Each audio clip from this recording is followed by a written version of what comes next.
conditions have deteriorated very quickly here at Emerald Isle Beach. It's now 1:30 and Hurricane Arthur is really making its presence here. It's not even here yet.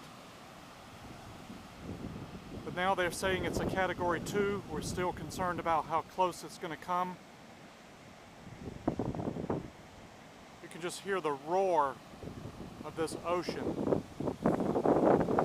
Still predicting the effects later this afternoon and into this evening and early hours of Friday. Let's take a walk out here on the ocean.